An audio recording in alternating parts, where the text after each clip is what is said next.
भिखर संपाती। अच्छा मजा आओ थारे भाई सुन ना ये कारण है कि हम पीछे गए पहले गाने तो घबरा जाए।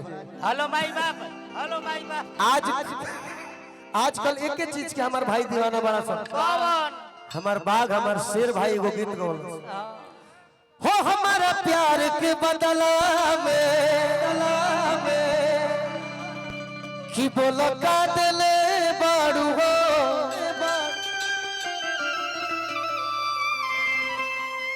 कि तू तो जब दिल बाड़ू हो रट्टा दगा दिले बाड़ू हो। एगो हमू कइले रहे का बोल एके संगे पढ़नी जा क ख ग घ आंगा रे। अच्छा आ गईली ससुरवा बना के भीख मांगा रे। अब ना बोलो आगे बोल बोल बोल बोल तोरा खाती गईनी कमाए दारा भांगा रे।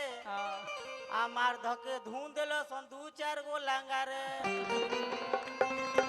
तोनी तोनी बिया से अंतरा बनैले बानी ओइनी हम बगसर न हइनी अब गंगा रे।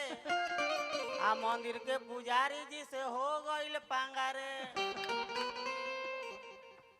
अब का खत्म हो गई। लेकिन अपन गीत को हम गा दी का हमरो अपने रहे खिटोलिया में बैठब कैसे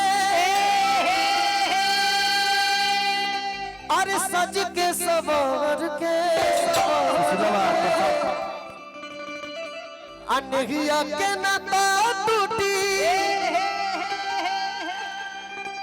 जाई जिंदगी भर के मनीष नु के गोलू चंदन 3 बजे ओहे बारे 2 बजे हो 1 बजे हो हर तो देखला बिन सूरतिया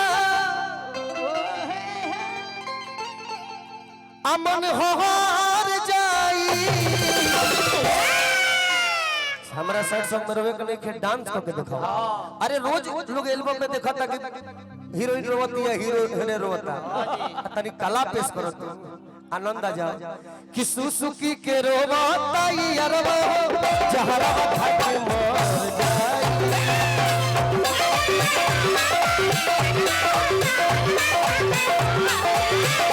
सुसुकी के रोवता यारवा जहरा खाके मर जाई।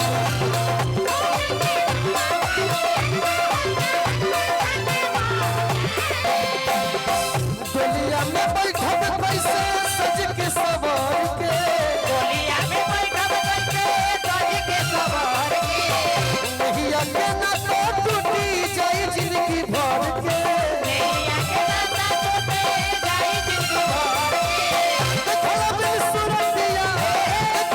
सूरतिया मन हो जाई सुसुकी के रोवा यारवा जहरा खाके मर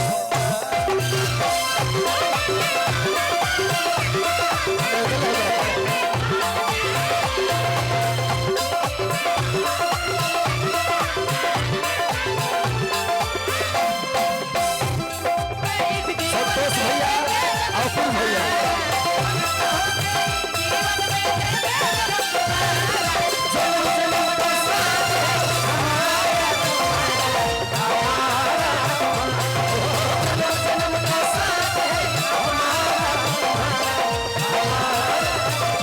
सुसुकी के